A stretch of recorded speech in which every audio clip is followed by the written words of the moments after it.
नमस्कार दोस्तों, आप सभी का स्वागत है हमारे YouTube चैनल पर। और आज से हम जो है कॉन्सेप्ट की क्लास शुरू करने वाले हैं। अभी तक आपने हमारे वीडियोस देखे होंगे, उसमें हमने लगातार पृथ्वी की आंतरिक संरचना से संबंधित प्रश्नों को हल किया था। और आज हम जो है भारत से रिलेटेड एक प्लेलिस्ट को शुरू करने वाले हैं, जिसमें भारत के सभी टॉपिक्स पर रिलेटेड वीडियो को लेके आएंगे। आज भारत का भूगोल का जो सामान्य परिचय है उससे संबंधित ये वीडियो लेके आए हैं। तो हम शुरू करते हैं भारत का सामान्य भूगोल या भारत का सामान्य परिचय भारत के भूगोल के अंतर्गत। तो ये भारत का मैप है जिसमें 28 राज्य और 8 केंद्र शासित प्रदेश हैं। जैसे कि आप सभी जानते हैं 2020 के अंतर्गत 2 केंद्र शासित प्रदेशों का निर्माण हुआ, जिसमें एक जम्मू कश्मीर और लद्दाख तो केंद्र शासित प्रदेश बने। बाकी के केंद्र शासित प्रदेश पांडुचेरी है, लक्षद्वीप है, दिल्ली है, दमन द्वीप को अब एक साथ कर दिया गया है। तो दमन द्वीप और नागर हवेली अब एक साथ हो गए हैं। लक्षद्वीप, पांडुचेरी, अंडमान निकोबार, लद्दाख और जम्मू कश्मीर, ये 8 केंद्र शासित प्रदेश, बाकी 28 राज्य हैं भारत के अंतर्गत। देखे होंगे आपने सभी के कितने राज्य हैं और उनकी क्या क्या राजधानी हैं, आप कमेंट में बता सकते हैं। उत्तर के राज्य कौन से हैं, दक्षिण के राज्य कौन से हैं, पश्चिम के राज्य और पूर्व के राज्य कौन से हैं, पूर्वोत्तर के राज्य कौन से हैं। और अभी एक योजना चली है 8 अष्टलक्ष्मी के अंतर्गत वो कौन से 8 राज्यों को शामिल किया गया है, आप कमेंट में इसको बता सकते हैं। तो शुरू करते हैं। भारत एशिया महाद्वीप के दक्षिणी भाग में स्थित एक उपमहाद्वीप है। उपमहाद्वीप इसलिए कहा जाता था, जब भारत का निर्माण हो रहा था उस समय पर जो है भारत को अखंड भारत के रूप में जाना जाता था। यानी कि अफ़गानिस्तान, पाकिस्तान, नेपाल, भूटान, बांग्लादेश और जहाँ तक कि इंडोनेशिया का भी कुछ हिस्सा भारत में ही शामिल था। और इस वजह से इसको भी उपमहाद्वीप के जाना जाता है। और भारत के अंतर्गत अधिक विविधता है, और विविधता में भी एकता है। यहाँ सांस्कृतिक विविधता है, यहाँ पर धर्म में विविधता है, यहाँ भाषा और संस्कृति में विविधता है। इस वजह से भी जो है भारत को उपमहाद्वीप का दर्जा दिया गया है। तो इसकी भौगोलिक स्थिति, इसकी प्राकृतिक स्थिति, सांस्कृतिक और आर्थिक रूप से यह अद्वितीय बनाती है। तो चलिए शुरू करते हैं। भारत की स्थिति और विस्तार, यानी कि उसकी क्या लोकेशन है और उसका कहाँ पे जो है कितना विस्तार है। तो अक्षांशीय विस्तार से संबंधित क्या होता है, इसको थोड़ा समझ लेते हैं। अक्षांशीय विस्तार को हम समझेंगे, उससे पहले कई बार प्रश्नों में पूछा जाता है कि भारत जो है वो किस गोलार्ध में स्थित है। तो इस गोलार्ध को समझने के लिए सबसे पहले हमको ये समझना होगा कि गोलार्ध क्या होता है। अगर हम ऐसे पृथ्वी का चित्र बनाते हैं, ये पृथ्वी है, इसको 2 भागों में विभाजित किया जाए। ऊपर वाले हिस्से को हम नॉर्थ हेमिस्फीयर यानी कि उत्तरी गोलार्ध, और नीचे वाले को साउथ हेमिस्फीयर यानी कि दक्षिणी गोलार्ध के नाम से जानते हैं। तो ये अगर आपने विश्व का मैप देखा है तो उसमें जो भारत है पूरब के क्षेत्र में है। अगर नहीं भी देखा, ग्लोब में आपने देखा होगा कि भारत को जो है पूर्वी गोलार्ध में शामिल किया है। अगर हम इसके बीच में से जो है एक रेखा और खींच दें तो इसके 4 हिस्से हो गए। इस वाले हिस्से को हम ईस्ट भी बोलेंगे और इस वाले हिस्से को वेस्ट बोलेंगे। अब ये जो हिस्सा है, ये एक ईस्ट की तरफ वाला और एक नॉर्थ वाला, ये नॉर्थ और ईस्ट का जो हिस्सा बनता है यही भारत का गोलार्ध है। भारत किस गोलार्ध में है, तो उत्तर पूर्वी गोलार्ध में स्थित है। तो तभी इसमें देखा होगा अक्षांशीय विस्तार में इसके साथ में उत्तरी लिखा होता है और देशांतर के साथ में पूर्वी लिखा होता है। इसका कारण ही यही है कि ये उत्तरी है। लेकिन बहुत से बच्चे ये सोचते हैं कि अगर भारत का विस्तार देखते हैं यहाँ पे तो दक्षिण है और ऊपर का चलो ठीक है उत्तर है, लेकिन नीचे का जो है दक्षिण है, तो इसको दक्षिणी को और हम उत्तर ही क्यों लिखते हैं। तो उसका कारण क्या है, हम उसको गोलार्ध की वजह से जो है उत्तरी अक्षांश में लिखते हैं। और देशांतर यानी कि वो पूर्वी क्षेत्र में है, इसलिए उसको पूर्वी देशांतर कहा जाता है। अक्षांशीय स्थिति के मतलब से देखता है, अक्षांशीय स्थिति का मतलब क्या है। अक्षांशीय स्थिति भारत जो है, अगर हम भारत के मैप को इस तरीके से बनाएं, ऐसे अगर हम भारत के मैप को बनाते हैं तो यहाँ से लेके एक जो दक्षिण का हिस्सा है कन्याकुमारी और कश्मीर का ऊपर का हिस्सा है इंद्राकौल। तो इंद्राकौल से लेके कन्याकुमारी का जो हिस्सा है, मतलब जो इस अक्षांश के अंतर्गत आता है। पृथ्वी को बहुत सारे अक्षांशों में बांटा गया है, 0 डिग्री अक्षांश। उससे जैसे जैसे हम ऊपर चलते हैं, सबसे ऊपर वाला 90 डिग्री अक्षांश, ये ऊपर 90 डिग्री अक्षांश। इस प्रकार से जो अक्षांश यानी कि सीधी लेटी हुई रेखाओं में बांटा गया है, इन्हीं अक्षांशों के माध्यम से भारत की स्थिति को पता किया जाता है। तो 8 डिग्री 4 मिनट उत्तरी अक्षांश से लेके 37 डिग्री, यानी कि यहाँ से लेके नीचे वाले हिस्से से लेके और 37 डिग्री दक्षिण 37 डिग्री 6 मिनट तक जो है भारत का उत्तरी अक्षांश है। वहीं देशांतर, देशांतर यानी कि ये खड़ी खड़ी रेखाएं, अगर हम भारत को इस तरीके से, जो गुजरात का हिस्सा हुआ और इस तरीके से जो है ये पूर्वोत्तर का हिस्सा हुआ, तो पूर्वोत्तर के ये वाली लाइन और पूर्वोत्तर के इधर वाली लाइन जो खड़ी खड़ी जो रेखाएं बनेंगी, इस तरीके से इनको देशांतर कहा जाता है। तो कितनी देशांतर रेखाएं जो हैं भारत के अंतर्गत शामिल की गई हैं, इनकी संख्याओं को, इतने यहाँ से देशांतर और यहाँ से देशांतर, इसको इनकी जो स्थिति है उसको कहा जाता है पूर्वी देशांतर।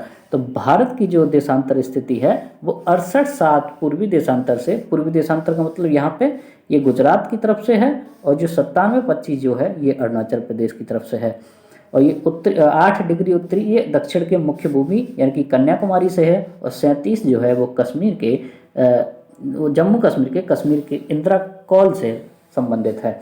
अगला हम देखते हैं, इस मैप में आप देख सकते होंगे कि भारत के जिस चीज़ की हम बात कर रहे हैं कि वो क्या है, यानी कि अगर ऊपर वाले हिस्से को देखा जाए तो यहाँ पर 37/6, और इसके नीचे वाले हिस्से को देखा जाए तो यहाँ पर 8/4 से अक्षांश और देशांतर की स्थिति इसको ये गुजरात के 68 से और 97/25 तक ये देशांतर है। लेकिन कभी कभी क्या होता है कि भारत के जो देशांतर दे दिया जाता है वो 6/4 दिया जाता है। 6/4 इस वजह से देते हैं क्योंकि गुजरात केवल मुख्य भूमि ही भारत का हिस्सा नहीं है। भारत का सबसे दक्षिणतम बिंदु वो अंडमान निकोबार का इंदिरा पॉइंट है, इसको पिग्मेलियन पॉइंट कहते हैं। तो जो पिग्मेलियन पॉइंट है वो 6 डिग्री 45 मिनट डिग्री पर जो है उसका अक्षांश पड़ता है। तो भारत का टोटल जो अक्षांशीय विस्तार है वो 6 डिग्री 45 मिनट से 37 डिग्री तक है, और अगर मुख्य भूमि का पूछता है तो 8 डिग्री 4 मिनट से लेकर 37 डिग्री 6 मिनट तक का अक्षांशीय विस्तार है। भारत का भौगोलिक क्षेत्रफल जो है वो 32,87,263 वर्ग किलोमीटर। भारत का कितना भौगोलिक क्षेत्रफल है, जो कि 32,87,263, जो कि विश्व का 2.43% है। विश्व के कुल क्षेत्रफल में भारत का जो क्षेत्रफल है वो 2.43% ही रहेगा। भारत का जो क्षेत्रफल के हिसाब से कौन सा नंबर है विश्व में? विश्व में सबसे ज़्यादा क्षेत्रफल किस देश के पास है? वो रसिया के पास है। दूसरा है कनाडा, तीसरा है चाइना, चौथा है अमेरिका, संयुक्त राज्य अमेरिका, पांचवा है ब्राज़ील, और छठवां है ऑस्ट्रेलिया, और 7वें नंबर का है भारत। तो सबसे ज़्यादा विश्व में किसके पास ज़मीन है? तो वो रूस के पास है। दूसरे नंबर पर कनाडा के पास है, फिर चीन, फिर संयुक्त राज्य अमेरिका, फिर ब्राज़ील, दक्षिण अमेरिका का ब्राज़ील क्षेत्र, और ऑस्ट्रेलिया, और 7वें नंबर पर है भारत। तो भारत का टोटल भौगोलिक क्षेत्रफल 32,87,263 वर्ग किलोमीटर है, और विश्व में भारत के क्षेत्रफल का हिस्सा 2.43% है, जो कि टोटल सभी जमीनों का कौन से नंबर स्थान पर है? 7वें नंबर पर स्थान रखता है। अगला देखते हैं भारत की स्थलीय सीमा। स्थलीय सीमा यानी कि कश्मीर से लेके दक्षिण तक, कश्मीर से लेके दक्षिण की कन्याकुमारी तक जो मुख्य भूमि है उसकी सीमा कितनी है? 15,200 किलोमीटर है। वहीं हम मुख्य भूमि की जो तटीय सीमा यानी कि पूर्वी तटीय सीमा और पश्चिमी तटीय सीमा, अगर हम इन तटों की सीमा को भी अगर शामिल कर लेते हैं तो वो 6,100 किलोमीटर भी शामिल हो जाती है। लेकिन भारत केवल कश्मीर से लेकर कन्याकुमारी या तटों के ही वाला देश नहीं है। भारत के अंतर्गत लक्षद्वीप और अंडमान निकोबार द्वीप भी शामिल हैं। अगर हम इनकी लंबाई को भी शामिल करते हैं, जो कि टोटल 7,515.5 किलोमीटर हो जाता है, तो 6,100 में ही जो है हम द्वीपों की लंबाई को भी जोड़ते हैं तो ये 7,515.5 किलोमीटर हो जाती है। यही 7,515 किलोमीटर को जब हम 15,200 किलोमीटर के अंतर्गत जोड़ देते हैं तो भारत की कुल सीमा जो है, चाहे वो द्वीपीय सीमा हो या मुख्य भूमि की सीमा हो, वो सभी जो है वो कितनी है? 22,716.5 किलोमीटर। तो भारत का मुख्य भूमि कितनी है? 15,200 किलोमीटर। और भारत का अगर उसी में हम तटीय सीमाओं को जोड़ लेते हैं तो वो 6,100 किलोमीटर है, और उसमें हम द्वीपों को भी जोड़ लेते हैं तो 7,515 किलोमीटर हो जाता है। और जब टोटल को हम जोड़ देते हैं भारत की कुल भूमि जिसमें द्वीप भी शामिल हैं, जिसमें मुख्य भूमियाँ भी शामिल हैं, तो वो 22,716.5 किलोमीटर हो जाता है। अब बात करते हैं भारत का उत्तर से दक्षिण और पश्चिम से पूरब विस्तार का। सबसे ज़्यादा जो विस्तार है वो भारत का उत्तर से दक्षिण विस्तार है, जिसमें 3,214 किलोमीटर, यानी कि कश्मीर से लेकर कन्याकुमारी तक का जो विस्तार है वो 3,214 किलोमीटर है, जो कि वहीं पूरब से पश्चिम विस्तार 2,933 किलोमीटर है। यानी कि गुजरात से लेके हम अरुणाचल प्रदेश का जो क्षेत्र को अगर हम मापते हैं तो वो 2,933 किलोमीटर का होता है। इसको हम मैप में देख सकते हैं। भारत का ये वाला जो क्षेत्र है, भारत का यहाँ से उत्तर से दक्षिण वाला जो क्षेत्र है वो 3,214 किलोमीटर, और ये पश्चिम से पूरब वाला जो क्षेत्र है वो 2,933 किलोमीटर भारत का विस्तार है। अगला देखते हैं, भारत के अंतर्गत कुछ पॉइंट हैं जो कि बहुत सारी परीक्षाओं में पूछे जाते हैं, बहुत सारे परीक्षाओं के लिए ये महत्वपूर्ण साबित भी होते हैं, तो हम इनको देख लेते हैं। उनको हम भौगोलिक बिंदु भी कहते हैं, यानी कि सबसे उत्तर बिंदु, सबसे दक्षिण बिंदु, सबसे पश्चिमी बिंदु और सबसे पूर्वी बिंदु। अगर हम देखते हैं सबसे उत्तर का बिंदु इंद्राकौल कहाँ पर है? यहाँ इस वाले क्षेत्र में इंद्राकौल है। वहीं पश्चिम का सबसे पश्चिमी बिंदु है वो है गौहर माता गुजरात का। पश्चिमी बिंदु कहाँ पर है? गौहर माता गुजरात का यहाँ पर है। किबिथु जो है सबसे पूर्वी बिंदु है अरुणाचल प्रदेश का किबिथु, और वहीं दक्षिण के 2 बिंदु हैं। हालांकि अगर मुख्य भूमि का दक्षिण बिंदु पूछा जाता है तो वो कन्याकुमारी, जो कि इस क्षेत्र में है कन्याकुमारी। वहीं भारत का सबसे दक्षिणतम बिंदु वो 4.65 डिग्री जो अक्षांश है वहाँ पर है, उसको बोलते हैं इंदिरा पॉइंट। इसका दूसरा नाम है पिग्मेलियन पॉइंट, जो कि 2004 में हिंद महासागर में जो सुनामी आई थी इंडोनेशिया से, उसी के वजह से जो है ये वाला बिंदु अब पूर्ण रूप से डूब चुका है। तो भारत का सबसे दक्षिण बिंदु कन्याकुमारी, सबसे उत्तर बिंदु जम्मू कश्मीर में इंद्राकौल, पूर्वी बिंदु अरुणाचल प्रदेश का किबिथु और पश्चिमी बिंदु गुजरात का गौहर माता। आप इसको देख सकते हैं, इसका स्क्रीनशॉट भी ले सकते हैं। अगला देखते हैं, इसमें आप देख सकते हैं कि कहाँ पर जो है ये जो एरो लगा है ये इंद्राकौल के लिए है, ये जो एरो लगा है ये किबिथु के लिए है, यहाँ पर जो दिखाया जा रहा है गौहर माता के लिए है, और यहाँ पर जो दक्षिण में दिखाया गया है ये वाला वो कन्याकुमारी के लिए है। और जो इंदिरा पॉइंट है ये सबसे दक्षिण बिंदु है, यहाँ पर जो पिग्मेलियन पॉइंट के नाम से भी जाना जाता है, जो कि निकोबार द्वीप समूह में शामिल है। अगला देखते हैं, ये कुछ पॉइंट हैं आप इनको देख सकते हैं। भारत के कुछ पड़ोसी देश हैं जिनके साथ उनके भारत के कुछ राज्यों की सीमाएं लगती हैं। भारत के पड़ोसी देश कितने हैं? अगर हम इनके दिशाओं के हिसाब से देखा जाए तो उत्तर पश्चिम की तरफ कौन है? पाकिस्तान और अफगानिस्तान।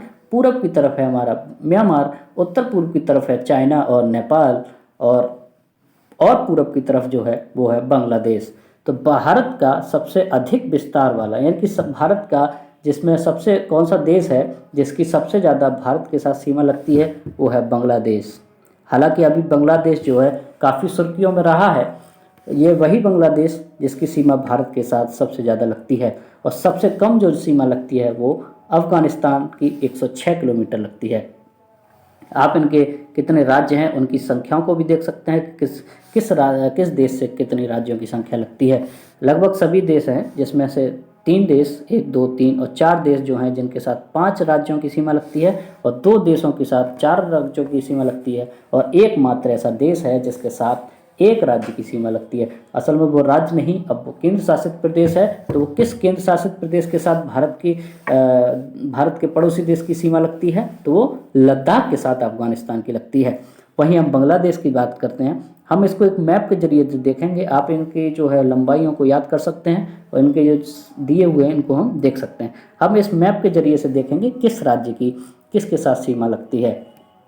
सबसे पहले हम बात करेंगे पाकिस्तान की, अफ़गानिस्तान की। तो ये अफ़गानिस्तान का ये वाला जो हिस्सा है आपको जो दिख रहा होगा, ये वाला हिस्सा ये लद्दाख के साथ लगता है। ये जो वॉयलेट कलर का जो मैप है ये अफ़गानिस्तान का, ये लद्दाख के साथ लगता है। मात्र 1 केंद्र शासित प्रदेश या एक राज्य के साथ लगता है। दूसरा पाकिस्तान भारत के 4 राज्यों के साथ लगता है। लद्दाख केंद्र शासित प्रदेश है। जम्मू, पंजाब, राजस्थान और गुजरात। कितने हुए? 5 हो गए। मतलब अगर लद्दाख को भी जो है हम राज्य के रूप में शामिल करते हैं तो केंद्र शासित प्रदेश लद्दाख के साथ भी लगता है, जम्मू कश्मीर के साथ लगता है, पंजाब के साथ लगती है और राजस्थान के साथ और गुजरात के साथ। वहीं हम नेपाल के साथ देखते हैं तो नेपाल के साथ भारत की सीमा उत्तराखंड, बिहार, उत्तर प्रदेश, बिहार, सिक्किम और यहाँ पर एक ये जो जलपाईगुड़ी यानी कि सिलीगुड़ी के पास का जो क्षेत्र है वो नेपाल के साथ लगता है। तो भारत नेपाल के साथ भी कितने राज्य लगते हैं? उत्तराखंड, उत्तर प्रदेश, बिहार, पश्चिम बंगाल और सिक्किम। ये 5 राज्य जो हैं नेपाल के साथ लगते हैं। वहीं भूटान को अगर हम देखते हैं, भूटान के राज्य कितने लगते हैं? इसको और थोड़ा जूम करके देख सकते हैं। भूटान के साथ अरुणाचल प्रदेश, सिक्किम, असम और पश्चिम बंगाल। तो भूटान के साथ कितने राज्य लगते हैं? पश्चिम बंगाल, सिक्किम, अरुणाचल प्रदेश और असम लगता है। अगर प्रश्न में मेघालय दिया जाता है तो मेघालय भूटान के साथ नहीं लगता है। वहीं हम देखते हैं भारत का और पड़ोसी देश, सबसे पूर्वी पड़ोसी देश कौन सा है? म्यांमार। तो भारत का सबसे पड़ोसी पूर्वी देश जो है वो है म्यांमार। कितने राज्यों के साथ लगता है? 4 राज्यों के साथ, अरुणाचल प्रदेश, नागालैंड, मणिपुर और मिजोरम। कितने राज्यों के साथ लग रहा है? अरुणाचल प्रदेश, नागालैंड, मणिपुर और मिजोरम। और वहीं हम बांग्लादेश को देखते हैं। बांग्लादेश जो कि भारत में सबसे ज़्यादा सीमा साझा भी करता है, उस कितने राज्यों के साथ लगता है? तो ये 5 राज्यों के साथ लगता है। पहला पश्चिम बंगाल, दूसरा असम, तीसरा मेघालय, चौथा त्रिपुरा और मिजोरम। ये वाला जो हिस्सा है ये मिजोरम के साथ में लगता है। तो भारत के सभी राज्यों की जो सीमा है हमने उनको एक साथ देखा है। चाइना और रह गया है। चाइना भी जो है 5 राज्यों के साथ सीमा साझा करता है। लद्दाख के साथ करता है, हिमाचल प्रदेश के साथ करता है, उत्तराखंड के साथ करता है, यहाँ सिक्किम के साथ करता है और अरुणाचल प्रदेश के साथ करता है। तो चाइना भी जो है 5 राज्यों के साथ करता है। पाकिस्तान भी 5 राज्यों के साथ करता है। अफगानिस्तान मात्र 1 राज्य के साथ करता है। भूटान मात्र 4 राज्यों के साथ करता है। म्यांमार भी 4 राज्यों के साथ करता है और बांग्लादेश 5 राज्यों के साथ भारत के साथ सीमा साझा करता है। हमारा जो अगला पड़ोसी है वो श्रीलंका, जो कि डायरेक्ट भारत के साथ कोई भी सीमा साझा नहीं करता है, लेकिन भारत पाक स्ट्रेट के माध्यम से जो है श्रीलंका के साथ सीमा नहीं मतलब पाक जल संधि के माध्यम से ये भारत के साथ जुड़ा हुआ है। हम अगले इसके वीडियो में और भारत से संबंधित कुछ और चीज़ों को लेके आएंगे। तब तक के लिए हमारे चैनल पर बने रहिए।